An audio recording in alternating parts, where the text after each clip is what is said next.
For most of our discussion of acids and bases, we're working with the Bronsted-Lowry definition, which is that an acid is an H plus donor. But as we transition into writing reaction mechanisms and using Lewis structures to determine the properties of reactants and products, it's very, very, very useful to think about the Lewis definition of acids and bases, which is a little different perspective. So for a typical acid-base reaction, different definitions will apply maybe more or less effectively, but they should be pretty consistent. We don't want to have a Lewis acid be different than a Bronsted acid entirely. So some are going to be acids by both definitions, others will be unique to one or the other. So let me give you a quick example before I move on into the definitions. The new definition is that we have a simple reaction of hydrochloric acid plus sodium hydroxide, and that would produce water plus sodium chloride. So very simple reaction most people are familiar with in their very first chemistry class. Most common strong acid, very common strong base. We mix these together, you get a very vigorous reaction to give water and a salt. And so we look at it as the H plus in the acid is donated to the OH minus in the base. So we can think of it as the H plus gets donated to the OH minus, and that's where the water comes from. So the H plus donor is the acid, and the H plus acceptor is the base.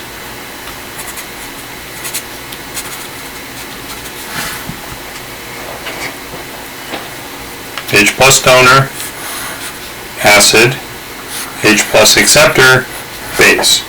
Now if we look at it from a Lewis perspective, the H plus hydrogen ion has no electrons, so it's got an empty 1s orbital.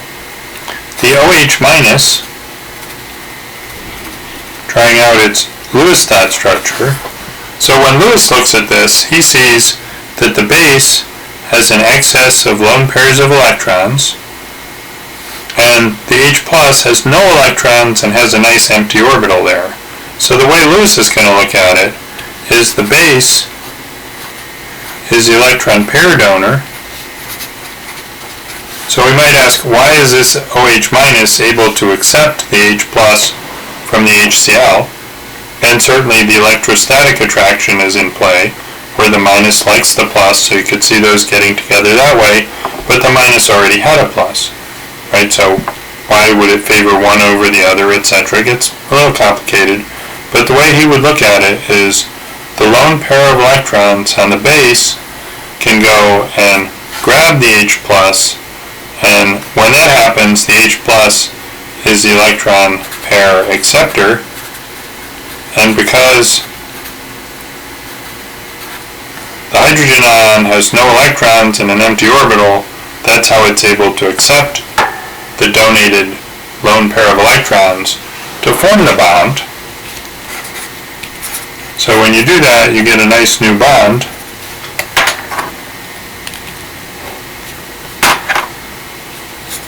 And that shows you the structure of the water. So rather than looking at where the H plus is going, Lewis likes to look at what the electrons are doing, and that is the key to most reactions, is what are the electrons doing? Much more general way to look at things. So as Lewis was studying the structures of reactants and products and everything, it becomes abundantly clear the electrons are the way to think about reactions. So to prepare us for talking about reactions and mechanisms, it's often useful to say the Lewis acid is the electron pair acceptor, and the Lewis base is the electron pair donor. And so the Lewis acid is going to be electron poor. It's going to have fewer electrons in its environment, and so it's usually got something like an empty orbital, or often a multiple bond can be the source of a unsaturation, which is going to allow an electron pair to donate in and push that multiple bond around. So we'll see in lots of reaction mechanisms where there's a multiple bond that's the source of reactivity. So the Lewis acid is electron poor, typically a nice empty orbital, or a multiple bond that's susceptible to being pushed around. The Lewis base is electron rich, and we'll also use the word nucleophilic for this. Nucleophilic means positive charge loving, and things with lots of electrons are positive charge loving, whereas up here, I didn't highlight it, but the electron poor is going to be electrophilic. It's going to like the negative charge if it doesn't have enough negative charge. So the Lewis base generally has a lone pair of electrons. That's what we mean by electron rich. It's got a nice available pair of electrons that can engage in a reaction or be shared, and sometimes double bonds can serve as electron donors. So when we start looking at like addition reactions of alkenes, we're going to see how the first step might be the alkene acts as a base because of the basicity of the double bond. It'll take a very powerful acid to get that reaction to go, but it certainly happens all the time in chemistry. Alright, so here's some basic definitions. Lewis acid, electron pair acceptor, Lewis base, electron pair donor. And what we typically do is write a nice reaction to illustrate this. So for aluminum chloride, if it's written as just AlCl3, and it's really polymeric, I believe, being pretty much an ionic compound. But if we treated it like it was a covalent compound, we might draw this as a dot structure. And you can see the aluminum is not satisfying the octet rule and has a nice empty orbital. A lot of people are going to draw this a little differently and show the aluminum now not having its full octet and having electron pairs next to it that can be shared. They would go ahead and draw this with one double bond, where the chlorine shares its electron pair with the aluminum so that the aluminum can obey the octet rule. And if we do that though, we end up with a negative formal charge on the aluminum and a positive formal charge on the chlorine that's double bonded. So a lot of people would reject this dot structure because of the poor formal charges and would just stick with the electron deficient one. Now, if I draw both though, the thing that's cool is I can show how both an empty orbital or a double bond can be the source of the acidic reaction. So these guys are going to be the Lewis acid, or this guy, the aluminum chloride, is the Lewis acid, and the ammonia is the Lewis base. So you can see the basicity of the ammonia should be really clear.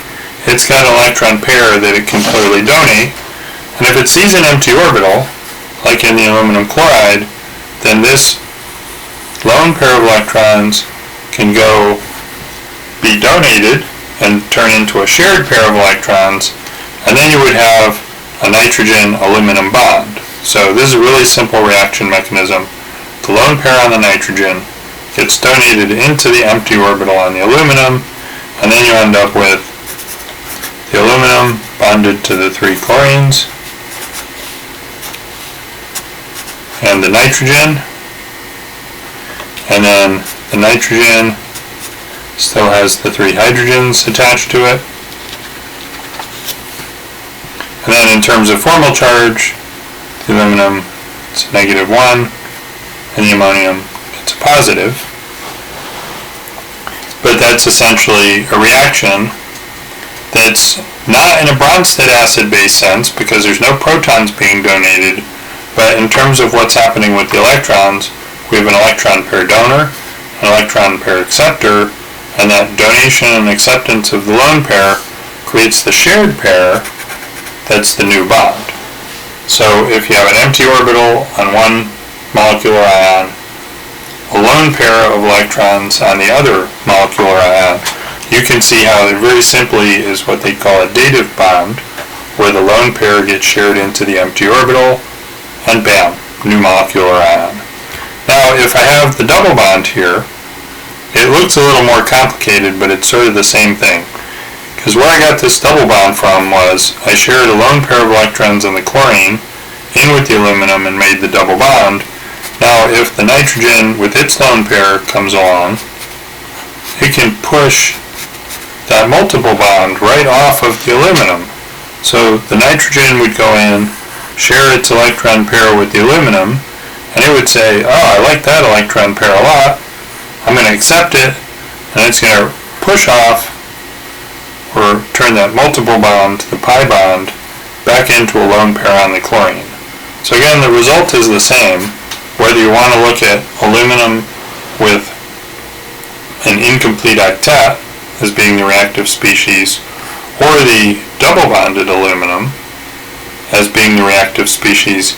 Either way, there's a source of acidity there, in that the aluminum can accept the pair of electrons from the nitrogen and make the new bond. And I know that sometimes drawing this out in a mechanism like this and talking about it for a while might seem confusing or complicated at first, but if you look at just the simple what's changing and how is it working, we just have a lone pair of electrons in the nitrogen sharing with the aluminum, and then the multiple bond getting pushed off of the aluminum and becoming the lone pair on the chlorine.